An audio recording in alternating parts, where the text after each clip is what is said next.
नमस्कार विद्यार्थी मित्रांनो, निर्मल स्पर्धा परीक्षा क्लासेसच्या यूट्यूब चॅनलवर आपलं स्वागत आहे। आता ग्राउंडच्या तारखा डिक्लेअर झालेल्या आहेत। 11 फेब्रुवारीपासून आपला ग्राउंड होण्याची दाट शक्यता आहे। आता आपल्याजवळ फक्त 10 दिवस उरलेले आहेत। तुम्ही आजपर्यंत सकाळ संध्याकाळ प्रॅक्टिस करून भरपूर प्रॅक्टिस केलेली आहे आणि त्या प्रॅक्टिसच्या माध्यमातून तुम्हाला नक्कीच यश मिळेल। फक्त तुम्ही तुमच्या मेहनतीवर विश्वास ठेवा आणि पुढे जा। आता तुम्हाला आपल्या शरीराची काळजी घेणं गरजेचं आहे। आता थोडा आराम हवा आहे। त्यानंतर ग्राउंड झाल्याबरोबर आपण PYQच्या माध्यमातून अंकगणित या विषयावरील सर्व टॉपिक आपण क्लिअर करणार आहोत। तुम्ही टेन्शन घेऊ नका। अंकगणित या विषयामधील जेवढे काही टॉपिक आहेत जवळपास 18 ते 20 टॉपिक या अंकगणितामध्ये आपण त्या 10 ते 15 दिवसामध्ये कव्हर करू। फक्त ग्राउंड झाल्याबरोबर आपल्याला 10 ते 15 दिवस मिळायला पाहिजे। 10 ते 15 दिवस जर पेपरला असतील तर सर्व कंटेंट आपण त्या PYQच्या माध्यमातून क्लिअर करण्याचा प्रयत्न करू। बाकी आपले दर रविवारी जे काही पेपर होतात त्या पेपरचं यूट्यूबच्या माध्यमातून आपण सर्वच प्रश्नांचं सर्व अंकगणित व भूमिती या विषयावरील सर्व 25 प्रश्नांचं विश्लेषण आपण बघत आहोत। त्याचप्रमाणे आज दिनांक 1 फेब्रुवारी 2026 रोजी घेण्यात आलेला पेपर क्रमांक 32 या पेपरचं विश्लेषण आज आपण इथे पाहणार आहोत। तर बघा, या 32व्या पेपरमध्ये प्रश्न क्रमांक पहिला हा शेकडेवारी या टॉपिकवर विचारण्यात आलेला होता। यामध्ये रमेश आपल्या मासिक उत्पन्नातून 25% रक्कम घरभाडे, 25% रक्कम कपड्यावर, त्यानंतर 20% रक्कम किराणावर आणि 20% रक्कम मुलाच्या शिक्षणावर खर्च करतो। तरीही सुद्धा त्याच्याकडे 5000 रुपये शिल्लक राहतात आणि तो 5000 रुपये बचत करतो। तर त्याचं मासिक उत्पन्न किती, म्हणजेच त्याचं पूर्ण टोटल उत्पन्न 100% आपल्याला काढायचं आहे। त्यासाठी उदाहरणात दिलेल्या सर्व पर्सेंटेजची एकत्रित बेरीज करा। 25 + 25 + 20 + 20 टोटल त्याचा खर्च आहे 90%। म्हणजेच त्याच्याकडे 100 पैकी 90% जर खर्च केला असेल तर 10% शिल्लक राहील। मग 10% रक्कम जर शिल्लक राहत असेल तर तो 10% रक्कम एकूण उत्पन्नाच्या बचत करत आहे। मग 10% म्हणजेच किती रक्कम बचत करत आहे, तर 5000 रुपये बचत करत आहे। म्हणून 10% म्हणजेच 5000, तर एकूण उत्पन्न त्याचा काढायचं आहे। म्हणून 100% म्हणजेच किती, क्रॉस मल्टिप्लिकेशन करा। 100 गुणिला 5000 भागीला 10 करा, 1 1 0 कापून टाका। 5000 गुणिला 10 केलं तर त्याचं उत्तर येईल 50000। ऑप्शनमध्ये सेकंड ऑप्शनमध्ये तुमचं 50000 उत्तर आहे, म्हणून ऑप्शन नंबर बी हे त्याचं करेक्ट आन्सर राहील। त्यानंतर या पुढील प्रश्न पहा।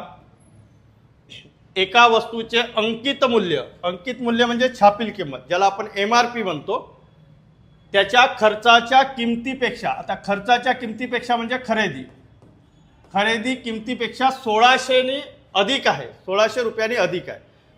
त्यानंतर तो जेव्हा त्या वस्तूवर 500 रुपयाची सवलत देतो तेव्हा 25% नफा मिळवतो। मग त्याला 50% नफा मिळवायचा जर असेल तर ती वस्तू कितीला विकावी लागेल, अशा स्वरूपाचा हा प्रश्न आहे। यामध्ये आपल्याला खरेदी किंमत माहिती नाही, म्हणून खरेदी किंमत सुरुवातीला X घ्या, खरेदी किंमत X घ्या। अंकित मूल्य किंवा छापील किंमत ही किंमत त्या खरेदी किमतीपेक्षा 1600 रुपयांनी जास्त आहे, म्हणून छापील किंवा अंकित मूल्य घ्या। अंकित मूल्य खरेदी किमतीपेक्षा 1600 रुपयांनी जास्त आहे, म्हणून X + 1600 घ्या। त्यानंतर जेव्हा तो ती वस्तू विकतो तेव्हा तो 500 रुपये सवलत देत आहे। तर सवलत 500 रुपये देत आहे, कोणत्या किमतीवर देत आहे, तो अंकित मूल्यावर 500 रुपये देत आहे। मग अंकित मूल्यावर 500 रुपये जर तो सवलत देत असेल तर त्या वस्तूची विक्री किंमत अंकित मूल्यापेक्षा 500 ने कमी राहील। म्हणजेच X + 1600 - 500 करा, म्हणजेच विक्री किंमत तो X + 1100 ठेवेल। याचा अर्थ काय की जर खरेदी किंमत जर X रुपये जर असेल तर त्याची विक्री तो 1100 रुपये जास्त घेऊन करत जर असेल तर त्याला 25% नफा मिळत आहे। म्हणजेच 25% नफा म्हणजेच ती किंमत 1100 होईल, म्हणून 25% म्हणजेच 1100 रुपये। तर त्याला 50% नफा कमवण्यासाठी ती वस्तू कितीला विकावी लागेल, म्हणजेच खरेदी जर 100 असेल तर त्याला ती वस्तू 150ला विकावी लागेल। म्हणजेच ती वस्तू जर 150% जर ठरली तर त्या वस्तूची विक्री किंमत किती. डायरेक्ट शॉर्टकट पद्धतीनं तुम्हाला या पद्धतीनं मांडणी करता येईल. अन्यथा ही मांडणी जर तुम्हाला करायची जर असेल तर तुमची खरेदी एक्स आहे, 125% घ्या. 125% म्हणजेच किती 1100. तर 1100चे पुन्हा 50% रक्कम काढण्यासाठी 150 भागिले 100 करा. याचं कॅल्क्युलेशन कराल तरी तुमचं उदाहरण सुटेल. आणि इथे क्रॉस मल्टिप्लिकेशन करा. 150 गुणिला 1100 भागिला 25, 25 छक्का 150, 11 6 66, 6600 रुपये त्याची किंमत होईल. म्हणजेच ऑप्शन नंबर बी हे त्याचं करेक्ट आन्सर राहील. या पद्धतीने हे उदाहरण तुमचं सुटेल. त्यानंतर नेक्स्ट क्वेश्चन पहा. सरळ व्याज या टॉपिकवर दिलेला प्रश्न आहे. तुमची मुदत महिन्यात तुम्हाला कॅल्क्युलेट करायची आहे. 2800 रुपये रकमेचे 3% दराने काही महिन्याचे म्हणजे मुदत तुम्हाला महिन्यात काढायची आहे. सरळ व्याज दिलेलं आहे 154 रुपये. मग आता मुदत जर तुम्हाला काढायची असेल तर मुदत बरोबर सरळ व्याज गुणिला 100 भागिला मुद्दल गुणिला दर. पण इथे मुदत तुमची महिन्यात काढायची असल्यामुळे तुम्हाला इथे कितीने गुणावं लागेल 12ने गुणावं लागेल. आता याच्यामध्ये संख्या ठेवा. सरळ व्याज दिलेली आहे 154 गुणिला 100 गुणिला 12 भागिला मुद्दल आहे 2800 रुपये आणि दर दिलेला आहे 3%. ह्याला काटाकाटी करा. हे 2 2 झिरो कटतील.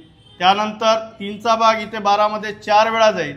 4चा भाग 28मध्ये 7 वेळा जाईल. 4 7 28. त्यानंतर या 7चा भाग 154मध्ये देण्यासाठी 7 दुने 14 इथे 1 उरला 1 आणि हे 4 14 म्हणजे परत 7 दुने 14 म्हणजेच तुमचं उत्तर येईल 22 महिने. मुदत निघेल 22 महिने. ऑप्शन नंबर सी हे त्याचं करेक्ट आन्सर आहे.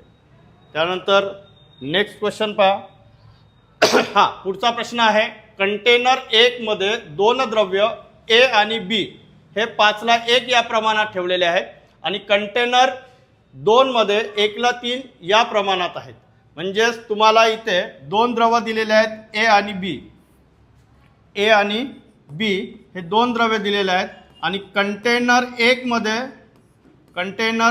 मध्ये तुम्हाला प्रमाण दिलेलं आहे 5ला 1. ए मध्ये 5 तर बी मध्ये 1 प्रमाण दिलेलं आहे. त्यानंतर कंटेनर 2 मध्ये त्याचं प्रमाण दिलेलं आहे ए मध्ये 1 आणि बी मध्ये 3 म्हणजे 1ला 3 हे त्याचं प्रमाण दिलेलं आहे. त्यानंतर पुढे काय म्हणत आहे 1ला 1च्या प्रमाणात ए आणि बीचे मिश्रण मिळवण्यासाठी 2 कंटेनरमधील सामग्री कोणत्या प्रमाणात मिसळली पाहिजे. 1ला 1 प्रमाण तुम्हाला मिळवायचं आहे. मग 1ला 1 प्रमाण जर मिळवायचं असेल तर इथे ए मध्ये 1 प्रमाण आणि बी मध्ये 1 प्रमाण तुम्हाला मिळवायचं आहे. तर कोणत्या प्रमाणात तुम्हाला ती सामग्री मिळवावी लागेल अशा स्वरूपाचा जर प्रश्न असेल तर कंटेनर 1 मध्ये जे ए आणि बीचं द्रव्य आहे या दोघांची बेरीज करा. इथे लिहा 6. त्यानंतर कंटेनर 2 मधील ए आणि बीचं जो प्रमाण दिलेलं आहे या दोघांची बेरीज करा. इथे येईल 4. त्यानंतर इथे 1ला 1च्या प्रमाणात तुम्हाला ए आणि बीचे मिश्रण जर मिळवायचं असेल तर याही दोघांची बेरीज करा. इथे येईल 2. त्यानंतर तुम्हाला या तिन्ही संख्येचा एलसीएम घ्यावा लागेल. 6 4 आणि 2 याचा एलसीएम निघेल 12. मग आता 12 करण्यासाठी या 6ला तुम्हाला 2नी गुणावं लागेल. इथे 12 करण्यासाठी 4 3 12 याला 3नी गुणावं लागेल.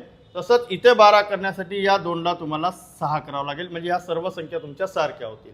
त्यानंतर आता ए आणि बी मध्ये जे प्रमाण दिलेलं होतं त्या प्रमाणाला तुम्हाला या 2नी गुणावं लागेल.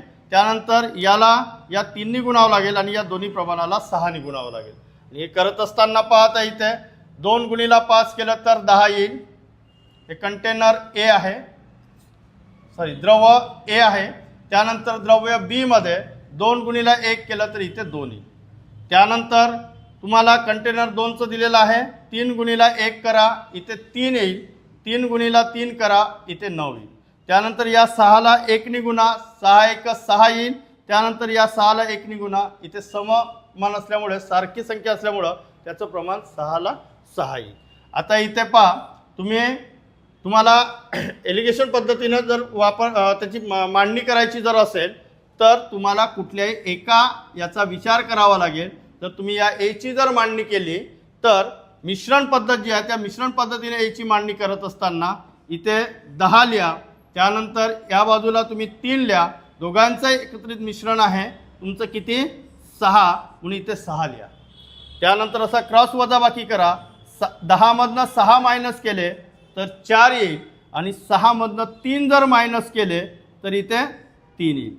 म्हणजेच तुम्हाला फायनली रेशो कोणत्या प्रमाणात मिसळावा लागेल 3 ला 4. हे या पद्धतीनं ते उदाहरण तुम्हाला शॉर्टकट सोडवता येईल. थोडंसं या मिश्रण पद्धतीचा वापर करत असताना उदाहरण व्यवस्थित समजून त्या पद्धतीनं मांडणी केली की हे उदाहरण तुमचं शॉर्टकट पद्धतीनं सुटेल. त्यानंतर नेक्स्ट क्वेश्चन पहा. एक व्यक्ती 4800 मीटर अंतर 60 मिनिटात पार करतो तर त्या व्यक्तीचा ताशी वेग किती. तुम्हाला इथे रेल्वेवरील उदाहरण विचारलेलं आहे किंवा 4800 मीटर अंतर दिलेलं आहे. त्यानंतर तुम्हाला इथे वेळ दिलेला आहे 60 मिनिट आणि वेग विचारलेला आहे. म्हणून वेग बरोबर अंतर भागीला वेळ या फॉर्म्युल्याचा तुम्हाला वापर करावा लागेल. आता या फॉर्म्युल्यामध्ये संख्या ठेवताना अंतर तुम्हाला मीटरमध्ये दिलेलं आहे 4800 मीटर भागीला तुम्हाला वेळ दिलेला आहे 60 मिनिट. वेळ हा सेकंदात तुम्हाला कन्वर्ट करून लिहावा लागेल म्हणून 60 गुणिला 60 करा आणि वेग हा तुम्हाला किलोमीटर पर आवर म्हणजे ताशी वेग विचारलेला आहे म्हणून याला तुम्हाला 18 भागीला 5 ने गुणावं लागेल. त्यानंतर 110 इथे कापून टाका. त्यानंतर 6चा भाग 48 मध्ये 8 वेळा जाईल, 8 छक्कम 48. त्यानंतर या 6चा भाग इथे 3 वेळा जाईल, 8 तिरी 24 भागीला 5 25 5 8 40 4.8 किलोमीटर पर आवर असं या प्रश्नांचं उत्तर येईल. म्हणून ऑप्शन 4D मध्ये त्याचं उत्तर दिलेलं आहे 4.8 किलोमीटर पर आवर. अशा पद्धतीनं हा प्रश्न तुमचा सुटेल. त्यानंतर पुढचा 6व्या क्रमांकाचा प्रश्न आहे. एक काम 15 मुले 20 दिवसात पूर्ण करतात. जर 3 मुले 2 पुरुषांएवढे म्हणजे यांची कार्यक्षमता लक्षात घ्या. 3 मुलं जेवढं काम करतात तेवढंच काम करण्यासाठी 2 पुरुष लागतील तर तेच काम 20 पुरुष किती दिवसात करतील अशा प्रकारे हा प्रश्न विचारलेला आहे. हा प्रश्न समजून घेताना तुम्हाला सुरुवातीला दिलेला आहे की 15 मुलं 20 दिवसात करतात आणि शेवटी विचारताना पुरुष किती दिवसात करतील असं विचारलेलं आहे. म्हणून या पुरुषाला पहिले मुलांमध्ये कन्वर्ट करा. त्यासाठी तुम्हाला इथे त्यांचा रेशो लक्षात घ्यावा लागेल. 3 मुले म्हणजे 2 पुरुष. म्हणून तुम्हाला इथे मुलांची संख्या आणि इथे पुरुषांची संख्या लक्षात घेताना 3 मुले म्हणजे 2 पुरुष तर 20 पुरुष म्हणजेच किती मुले क्रॉस मल्टिप्लिकेशन करा. 3 गुणिला 20 भागीला 2, 2चा भाग 20 मध्ये 10 वेळा द्या. 10 गुणिला 3 केलं तर इथे 30 मुले येतील. मग आता प्रश्न लक्षात घ्या. तुम्ही 20 पुरुषांना 30 मुलांमध्ये कन्वर्ट केलं. मग 15 मुले जर 20 दिवसात करत असतील, 15 मुले 20 दिवसात करत असतील तर 30 मुले किती दिवसात करतील अशा प्रकारे मांडणी करा. 15 एक 15, 15 दुने 30, 2 एक 2, बेद आहे 20 म्हणजेच तुमचं फायनल आन्सर येईल 10 दिवस. ऑप्शन नंबर डी हे त्याचं करेक्ट आन्सर राहील.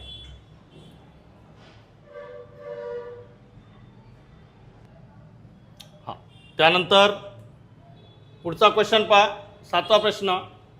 एका पाईपने टाकी 4 तासात भरते तर ती टाकी 5 पाईपने किती मिनिटात भरेल. पहा इथे तुम्हाला एका पाईपने 4 तासात भरते असं दिलेलं आहे. त्यानंतर 5 पाईपने ती टाकी किती मिनिटात भरेल. मिनिटात त्याला कॅल्क्युलेट करायचं आहे. म्हणून पहिले 4 तास जे आहेत त्या 4 तासाला मिनिटात कन्वर्ट करा. 6 × 24 240 मिनिट येईल.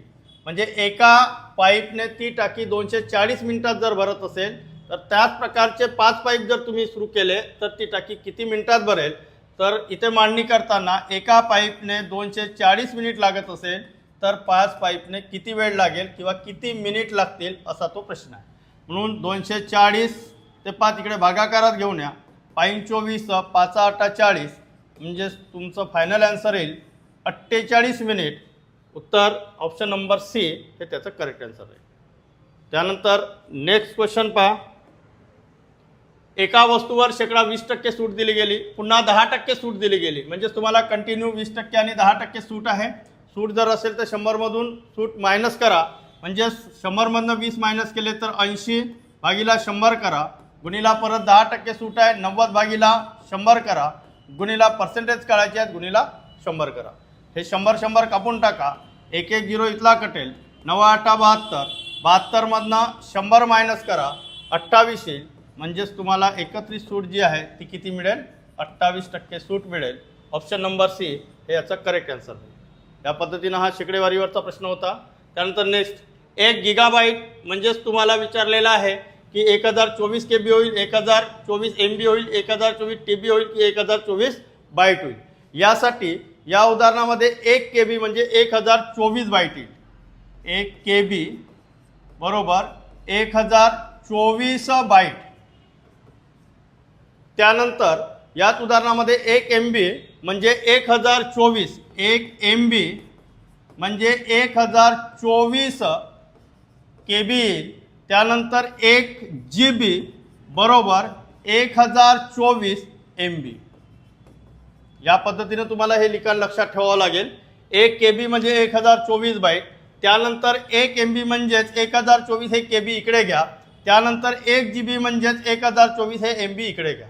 या पद्धतीने लक्षात ठेवा 1 GB म्हणजे 1024 MB. जर पुढे प्रश्न विचारला की 1 MB म्हणजेच किती, तर 1 MB म्हणजे 1024 KB येईल आणि 1 KB म्हणजे विचारलं तर 1024 बाईट येईल. मग या प्रश्नाचं उत्तर तुम्हाला गिगाबाईट विचारलेलं आहे. गिगाबाईट म्हणजेच काय, तर GB 1 GB म्हणजे 1024 MB. जे ऑप्शन नंबर बी हे त्याचं करेक्ट आन्सर आहे. त्यानंतर नेक्स्ट क्वेश्चन पहा.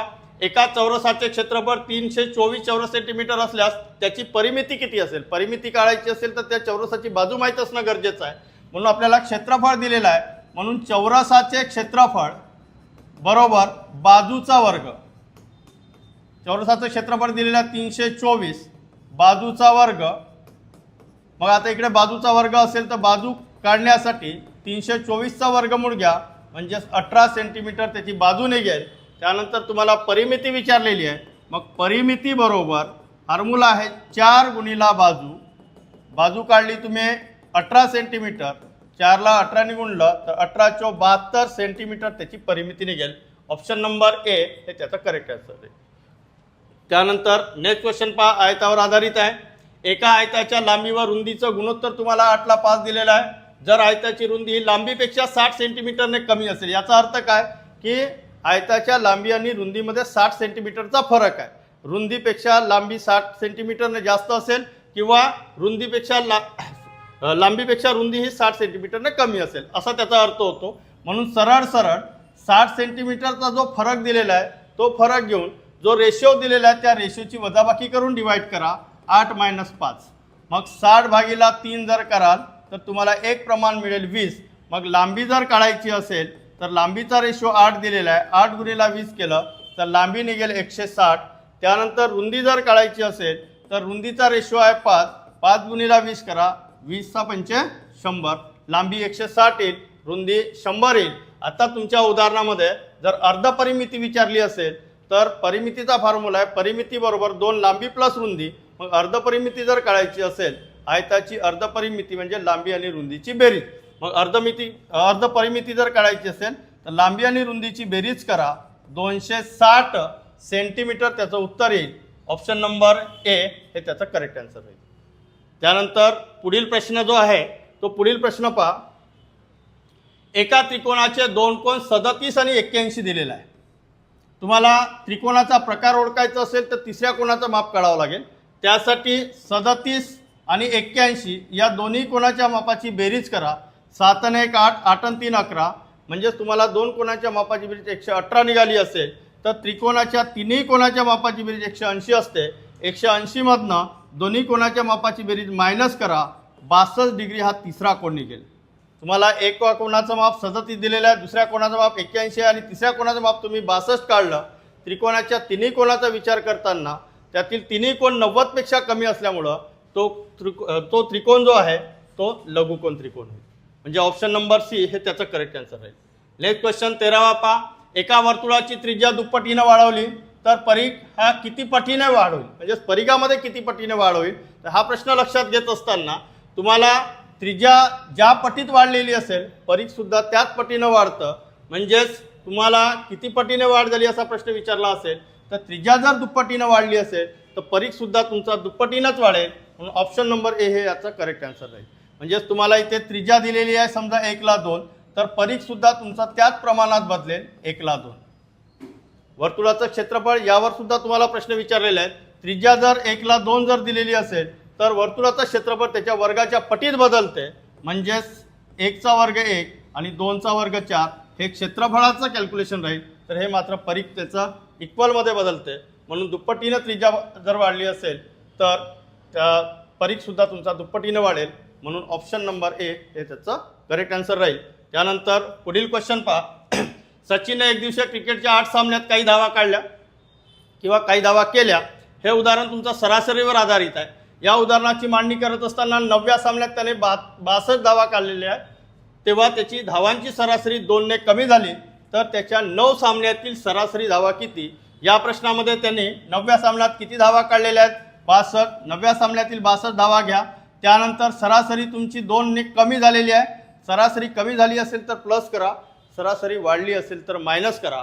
त्यानंतर सरासरी तुमची कितीनं कमी झालेली आहे? 2ने, म्हणून इथे 2 घ्या. गुणिला तुम्हाला विचारताना 9 सामन्यातील सरासरी धावा विचारलेल्या आहेत, म्हणून इथे सामने घेताना 9च्या अगोदरचे 8 सामने घ्या. याचं पूर्ण कॅल्क्युलेशन करा. 62 प्लस 8 दुने 16, 6 2 8, 6 1 7, त्याचं फायनल आन्सर येईल 78. म्हणून ऑप्शन नंबर सी हे त्याचं करेक्ट आन्सर राहील. त्यानंतर पुढील क्वेश्चन पहा. हा स्थानिक किमतीवर आधारित आहे. तुम्हाला एक संख्या दिलेली आहे पॉईंटमध्ये 645.2375. यामध्ये 2 आणि 7च्या स्थानिक किमतीतील फरक विचारलेला आहे, म्हणून 2 आणि 7 हे पॉईंटमध्ये दिलेले आहे. त्यांच्या स्थानिक किमती आधी लिहून घ्या. या 2ची स्थानिक किंमत घेताना 0.2 येईल. या 7ची स्थानिक किंमत घेताना 7च्या आधी पॉईंटपर्यंत 2 अंक आहेत, म्हणून 0 पॉईंट या 2 अंकाचे 2 0 द्या, त्याच्या पुढे 7 लिहा. स्थानिक किमती पॉईंटमध्ये येतील, त्यांची वजाबाकी करा. 0.2 मायनस 0.007 यांची वजाबाकी करताना इथे तुम्ही 0 देऊन त्याची वजाबाकी करू शकता. मग 10मधनं 7 मायनस केले तर 3 येईल. 10मधनं 1 मायनस केला तर 9 येईल. त्यानंतर 2मधनं 1 मायनस केला तर 0.193 ही त्याची वजाबाकी राहील. ऑप्शन नंबर ए मध्ये त्याचा करेक्ट आन्सर दिलेला आहे. नेक्स्ट क्वेश्चन पहा. पुढील क्वेश्चन आहे 1 2 3 4 हे अंक प्रत्येक संख्येत एकदाच वापरून 3000 पेक्षा मोठ्या अशा जास्तीत जास्त किती संख्या तयार होतील? कधी 3000 पेक्षा मोठ्या विचारतील, कधी 1000 पेक्षा मोठ्या विचारतील, कधी 2000 पेक्षा मोठ्या विचारतील. तर या स्वरूपाचा प्रश्न सोडवत असताना सगळ्यात महत्त्वाचा तुम्हाला दिलेले अंक 0 व्यतिरिक्त आहेत. मग हे 4 अंक घेऊन 4 अंकी किती संख्या तयार होतील? तर त्यासाठी उतरता क्रम घेऊन गुणाकार करा. 4 गुणिला 3 गुणिला 2 गुणिला 1, 4 3 12, 12 दुने 24. याचा अर्थ होतो की ते 4 अंक प्रत्येकी एकदाच वापरून जर 4 अंकी संख्या किती तयार होतील असा प्रश्न असेल तर त्याचं उत्तर राहील 24. पण तुम्हाला प्रश्न विचारत असताना 3000 पेक्षा मोठ्या अशा संख्या किती तयार होतील असा प्रश्न विचारलेला आहे. तर यामध्ये एक गोष्ट क्लिअर हे लक्षात घ्यायची आहे की इथे अंक तुम्हाला 1 2 3 4 दिलेले आहेत. तर 1 अंकापासून सुरू होणाऱ्या संख्या तुमच्या 6 तयार होतील. त्यानंतर 2 या अंकापासून सुरू होणाऱ्या 4 अंकी संख्या तुमच्या 6 तयार होतील. 3 या अंकापासून सुरू होणाऱ्या तुमच्या 4 अंकी संख्या 6 तयार होतील. आणि त्यानंतर 4 या अंकापासून सुरू होणाऱ्या 4 अंकी संख्या तुमच्या 6 तयार होतील. म्हणजे प्रत्येक अंकापासून तयार होणाऱ्या ज्या संख्या आहेत हा तुमच्या 6 तयार होतील. मग 1 पासून संख्या जर सुरू होत असेल तर ती 1000 पेक्षा मोठी राहील, 2000 पेक्षा लहान राहील.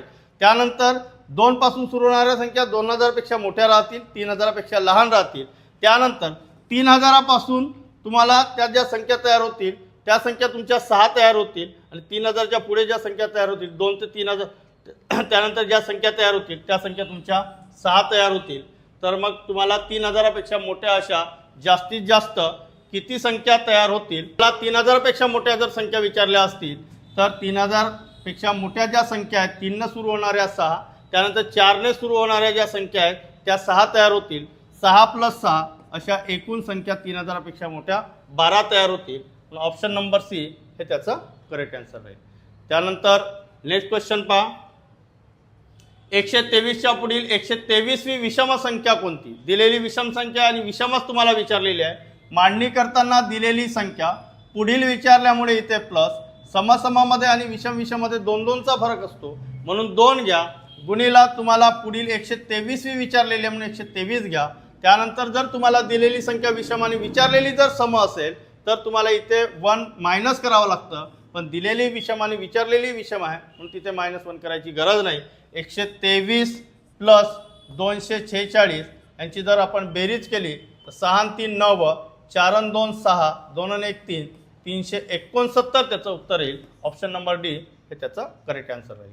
त्यानंतर नेक्स्ट 1 ते 100 पर्यंतच्या सर्व त्रिकोणी संख्येची बेरीज तुम्हाला विचारलेली आहे. तुम्हाला कधी 1 ते 100 पर्यंतच्या एकूण संख्या किती विचारल्या तर त्या 13 येतील. त्या 13 संख्या कोणत्या तर 1 आहे, त्यानंतर 3, त्यानंतर 6, त्यानंतर 10, त्यानंतर 15, 21, 28, 36, त्यानंतर 45, त्यानंतर 55, 66, 78 आणि 91 या पूर्ण टोटल संख्या येतात तुमच्या 13. या 13 संख्येची जर तुम्ही बेरीज केली तर ती बेरीज येते 455. पण या संख्येमध्ये जर तुम्हाला परत या प्रकारचा जर प्रश्न विचारला की लगतच्या दोन त्रिकोणी संख्येची बेरीज ही नेहमी वर्गसंख्या असते हे लक्षात घ्या. 3 आणि 1 4 बेरीज येत आहे. 6 आणि 10ची बेरीज केली तर 16, 10 आणि 15ची बेरीज केली तर 25. या पद्धतीनं लगतच्या त्रिकोणी संख्येची जर बेरीज केली तर ती वर्गसंख्या येते आणि त्या वर्गसंख्येचा वर्गमूळ जर काढला तर दिलेल्या दोन संख्येपैकी मोठ्या संख्येचा तो पाया असतो. या पद्धतीनं प्रश्नानुसार तुम्हाला हे कॅल्क्युलेशन लक्षात घ्यायचं आहे. त्यानंतर 999 रोमन संख्येत कसे लिहा. तुम्हाला 999 ही रोमन संख्येत जर लिहायची असेल तर 999ला तुम्ही 900 प्लस 90 प्लस 9 या स्वरूपात लिहा. मग 900 ही संख्या लिहित असताना ती संख्या 1000पेक्षा 100ने कमी आहे म्हणून m मधनं c मायनस करा म्हणजेच तुम्हाला ती संख्या cm म्हणजेच 900 लिहिता येईल. त्यानंतर प्लस 90 लिहित असताना 100 मधनं 10 मायनस करा. 100 म्हणजे c मधनं 10 मायनस म्हणजे x मायनस करा. त्यानंतर 9 म्हणजे 10 मायनस 1, 10 मधनं 1 मायनस करा. आता या सगळ्या संख्यांना एकत्रित लिहा. cm 1c आणि ix अशा स्वरूपाचं ऑप्शन बघा तुम्ही. cm 1c ix हे ऑप्शन नंबर सी तुम्हाला इथे 999 या स्वरूपात लिहिता येईल. त्यानंतर नेक्स्ट क्वेश्चन पहा. 1 ते 80 पर्यंत 5 हा अंक किती वेळा येतो. आता तुम्हाला 1 ते 100 पर्यंत 1 हा अंक 21 वेळा येतो. त्यानंतर 0 हा अंक 11 वेळा येतो आणि उर्वरित जे अंक आहेत ते उर्वरित अंक तुम्हाला 20 वेळा. यात पॉईंटचा विचार करून ठेवा आणि या पद्धतीच्या पॉईंटनुसार आपल्याला प्रश्नाचं स्वरूप काय विचारलेलं आहे त्यानुसार त्याचं उत्तर लक्षात घ्या. 1 ते 80 पर्यंत विचारलेलं आहे. मग 1 ते 100 पर्यंत जर 20 वेळा जर येत असेल तर 1 ते 80 पर्यंत याच्यात दोन संख्या येणार नाही. 5 अंक असलेल्या एक तर 85 आणि त्यानंतर 95 या दोन संख्येमधले 5 तुमचे मायनस जर झाले तर 20 मधून 2 मायनस केले तर तुमच्या प्रश्नाचं उत्तर किती येईल 18. म्हणून ऑप्शन नंबर बी हे त्याचं करेक्ट आन्सर राहील. नेक्स्ट क्वेश्चन पहा. तुम्हाला बेरजेवरचा प्रश्न दिलेला आहे पण संख्या ह्या तुमच्या पाड्यामध्ये दिलेल्या आहेत. 17, 17 दुने 34, 17 3 51 म्हणजेच पाड्यात त्या संख्या तुमच्या वाढत चाललेल्या आहेत. म्हणजेच तुम्हाला इथे बेरीज करायची असेल तर पहिली संख्या प्लस शेवटची संख्या भागीला 2 गुणीला तुम्हाला इथे एकूण संख्या लिहायची आहे. पण ही मालिका पूर्ण दिलेली नाही. मग आपल्याला एकूण संख्या जर काढायच्या असतील तर पटीवरच्या संख्येमध्ये एकूण संख्या काढत असताना शेवटची संख्या भागीला पहिली संख्या. शेवटची संख्या तुम्हाला 255 दिलेली आहे. पहिली संख्या 17 दिलेली आहे. 17 1 17, 17 5 85 म्हणजेच एकूण संख्या निघतील तुमच्या 15. मग आता इथे कॅल्क्युलेशन करताना 17 आणि 255ची बेरीज करा. 7 5 12 2 हातचा 1, 5 1 6 1 7, 272 भागीला 2 गुणीला इथे 15 येईल. 2चा भाग इथे द्या. 2 1 2, 2 3 6 1 उरला, 2 6 12, 136 गुणीला 15 करा. 15 6 90 0 हातचे 9, 15 3 45 आणि 9ची बेरीज केली तर 54 येईल. हातचे 5, 15 1 15, 15 आणि 5 20, 2040 ही त्यांची बेरीज येईल. ऑप्शन नंबर बी हे त्याचं करेक्ट आन्सर राहील. त्यानंतर नेक्स्ट क्वेश्चन पहा. 22वा प्रश्न. अनाथालयातील एका मुलास पाव किलोग्राम म्हणजे 1 पाव मिठाई प्रत्येकांना वाटली जाते. अशा 40 मुलांना जर ती मिठाई वाटायची असेल आणि तुम्हाला इथे 220 रुपये हा एका किलोचा भाव जर दिलेला असेल तर एकूण किती खर्च येईल अशा स्वरूपाचा हा प्रश्न आहे. तर तुम्हाला इथे पाव किलोग्राम मिठाई जर प्रत्येकांना वाटायची असेल तर एका किलोचा भाव जर 220 असेल म्हणजे 1 किलोग्राम जर 220 रुपयाची असेल तर पाव किलोग्राम पाव किलोग्रॅम हे 55 रुपयामध्ये मिळेल. मग 40 मुलांना तुम्हाला ती मिठाई जर वाटायची असेल तर प्रत्येकाला 55 रुपयाची मिठाई, तर 40 मुलांना 55 गुणिला 40 करा. 5 2 5 2 22 हा एक झिरो, म्हणजे 2200 रुपये त्याला एकूण खर्च येईल. ऑप्शन नंबर ए हे याचं करेक्ट आन्सर आहे. नेक्स्ट क्वेश्चन पहा. एका संख्येला 5 ने गुणून 8 ने भागायचे होते. तुम्हाला एक वाक्य दिलेलं आहे, त्यानंतर चुकून तो काय करताय 8 ने गुणून 5 ने भाग दिला तेव्हा 64 उत्तर आले, तर खरे उत्तर काय? अशा स्वरूपाचा हा प्रश्न दिलेला आहे. आता हा प्रश्न सोडवत असताना तुम्हाला एक समीकरण, छोटंसं समीकरण तयार करावं लागेल. जसं तुम्हाला एक संख्या माहिती नाही म्हणून ती संख्या x घ्या. xला तुम्हाला 8 ने गुणायचं होतं, xला तुम्हाला 5 ने गुणायचं होतं आणि 8 ने भाग द्यायचा होता, पण चुकून त्या संख्येला 8 ने गुणून 5 ने भाग दिला तेव्हा उत्तर 64 आले. तुम्हाला पहिले या xची व्हॅल्यू काढावं लागेल. xची किंमत म्हणजेच ती संख्या, पहिले ती संख्या काढावी लागेल. x बरोबर 64 गुणिला 5 भागिला 8, 8 8 64, 8 पंचे 40. समजा काही प्रश्नात तुम्हाला जर ती संख्या कोणती असा प्रश्न जर विचारला असेल तर ती संख्या मात्र इकडे 40 येईल. पण जर तुम्हाला खरं उत्तर जर विचारलं असेल तर आपली खरी क्रिया इकडे आपण मांडलेली आहे, म्हणून खरी क्रिया करून त्याचं उत्तर काढायचं असेल तर ती संख्या xच्या ठिकाणी ठेवा. 40 गुणिला 5 भागिला 8, 8 पंचे 40, 5 5 25, म्हणजे खरे उत्तर जर विचारलं तर तुमचं खरं उत्तर येईल 25. ऑप्शन नंबर सी हे त्याचा करेक्ट आन्सर राहील. त्यानंतर नेक्स्ट क्वेश्चन पहा. तुम्हाला इथे कॅल्क्युलेशनचा प्रश्न दिलेला आहे. 0.36 गुणिला 0.27 गुणिला 0.0001 भागिला 0.06 गुणिला 0.03 गुणिला 0.1. सर्वात पहिले तुम्ही पॉईंटचा विचार न करता सर्व संख्या खाली उतरवून घ्या. इथे 36 आहे. 36 गुणिला 27 गुणिला 1 भागिला 6 गुणिला 3 गुणिला 1. खालचा पॉईंट मोजा. पॉईंटच्या नंतर किती संख्या येतात एकत्रित लक्षात घ्या. 1 2 3 4 5. खालच्या पॉईंट काढून तुम्ही त्याचे 0 5 0 वरती द्या.